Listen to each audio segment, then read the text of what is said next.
I never really focused on English because I found it boring and always focused on PCM, thinking ये तो last में हो ही जाएगा. I didn't thought how serious it was until I literally failed by 1 mark. English is compulsory in ISC and it actually adds to a overall percentage. I started taking English seriously, used smart strategies, asked all my friends how they prepared, figured out what actually works, stayed consistent, and scored 90 in IC English. And here's how I did it. तो section A में हम लोग पहले आएंगे तो 10 marks का MCQ होता है, 10 मार्क्स का provide a reason. For section A, you need to cover the entire syllabus if you want to score full 20 marks. It's actually a very scoring section. You just need to be thorough with all the short stories, poems and Macbeth. But be careful, MCQs can be tricky and twisted, especially now that CFQ questions are part of the syllabus. The questions are designed to confuse you if you haven't understood the content deeply.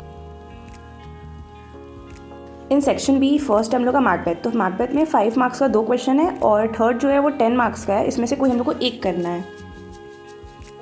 तो इस साल हम लोग पहली बार Macbeth पढ़ रहे थे. पहला बैच था तो कोई PYQs भी नहीं था, ना ही ये आइडिया था कि कौन से सीन्स इंपॉर्टेंट है या आने का चांसेस है.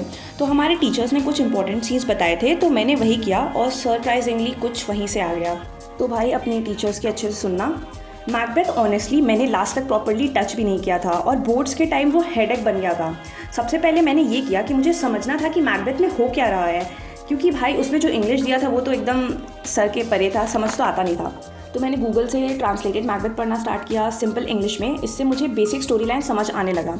एंड में मैंने हिंदी में एक्सप्लेन करने वाले वीडियोज़ भी देखे बिकॉज मुझे पूरा सिलेबस समझना था. तो फर्स्टली आपको हर एक एक्ट के सीन में क्या होता है आपको अच्छे से पता होना चाहिए.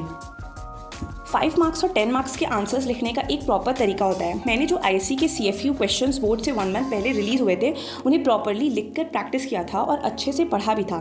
साथ ही मैंने अपने स्कूल की टीचर्स के आंसर्स को भी एनालाइज़ किया था कि वो कैसे फ्रेम करते हैं, क्या पॉइंट्स इंक्लूड होते हैं. सबसे इंपॉर्टेंट मैंने उनके आंसर्स को लर्न किया था, जिससे मुझे ये समझ आ गया था कि स्ट्रक्चर क्या होना चाहिए, इंट्रो कैसे देना है, पॉइंट्स कैसे ब्रेक करना है और कंक्लूजन कैसे रैप करना है.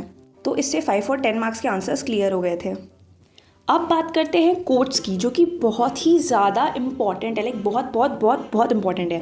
पहले मुझे कभी कोट्स की इंपॉर्टेंस समझ ही नहीं आई. टीचर्स हमेशा बोलती थी कि कोट्स लिखो कोट्स लिखो कोट्स लिखो, बट मुझे लगता था कि ज़रूरी नहीं है. लेकिन मेरी एक फ्रेंड है जो टॉपर थी, उसने बोला भाई यार quotes are very very important. कभी कभी बोर्ड्स में टीचर्स पूरा आंसर पढ़ते भी नहीं हैं, सिर्फ देखते हैं कितने कोट्स यूज़ किए गए हैं और उसके अकॉर्डिंग मार्क्स दे देते हैं. तब जाके मेरी आँखें खुली. तो मेरी तरफ से ये स्ट्रॉन्ग रिकमेंडेशन है, B thorough with your quotes. अब आप पूछोगे कि कहाँ से पढ़े, क्या लिखे, तो इस वीडियो में मैंने सब इंपॉर्टेंट कोट्स को हाईलाइट करके दिखाया है. अगर आप CFQ के क्वेश्चंस ध्यान से देखो या टीचर्स के मॉडल आंसर्स भी देखो तो सब में यही कोट्स यूज़ किए हुए हैं. आपको बस इतना देखना है कि कौन से कोट्स आपके आंसर में नेचुरली फिट बैठता है और उसे वहाँ लिख देना है. तो अगर आप 5 मार्क्स के आंसर्स में मिनिमम 2 कोट्स यूज़ करो और 10 मार्क्स के आंसर्स में कम से कम 4 to 5 कोट्स, और अगर और लिख सकते हो तो इवन बेटर. एग्ज़ाम से जस्ट पहले ऑनेस्टली मैं सिर्फ कोट्स ही याद करते रहती थी. पूरे नोट्स रिवाइज़ करने का टाइम नहीं था, बट मैंने प्रायोरिटी दी सिर्फ इंपॉर्टेंट कोट्स को याद करने की. और मैंने ये भी नोटिस किया कि जिन स्टूडेंट्स ने बोला था भाई अब कोट्स याद करने का टाइम नहीं है, उनका स्कोर्स एक्चुअली कम आया. तब मुझे और क्लियर हो गया कि लास्ट के टाइम पे भी अगर कुछ मैटर करता है तो वो कोट्स है. तो लास्ट टाइम पे आप स्टोरीज़ और पोएम्स कैसे ही पढ़ोगे, तो एट लास्ट आप क्या बोलते हैं कोट्स को ही प्रायोरिटी दो. तो मैं यही बोलूँगी भाई कोट्स को याद करो, चाहे शॉर्ट्स आंसर हो या लॉन्ग आंसर्स. और कोट्स ऑटोमेटिकली आपके आंसर्स को स्ट्रॉन्ग बना देता है और टीचर्स पे इम्पैक्ट पड़ता है. So don't skip them at any cost. In Prism, we have a total of 5 chapters, but I feel that There Will Come Soft Rains is the one we should focus on more.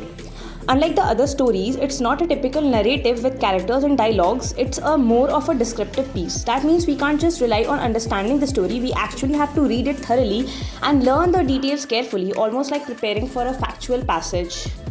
There Will Come Soft Rains was honestly my last priority. I just didn't like it at all. It felt dry and boring, so I didn't give it much attention. But unfortunately, that's exactly what came in the exam. If I had prepared it properly, maybe I could have scored better. So make sure to prioritize every chapter, even the ones you don't like. For the stories and poems, what really helped me was going through them multiple times. I read them twice, even thrice, just to get a proper grip. फिर मैंने उसके images पढ़े, summaries पढ़ी, ताकि एक overall idea बन जाए. CFQ questions और हमारी इंग्लिश टीचर ने जो मॉडल क्वेश्चंस दिए थे, मैंने उन्हें लिख के पढ़ा, रिवाइज़ किया. ये सारी चीज़ें मिलके बहुत हेल्प की एग्ज़ाम्स के time. I genuinely hope this video made your preparation a little easier. If this helped even a bit, do let me know in the comments. Hope this video added some value to your preparation journey. Thank you. Bye bye.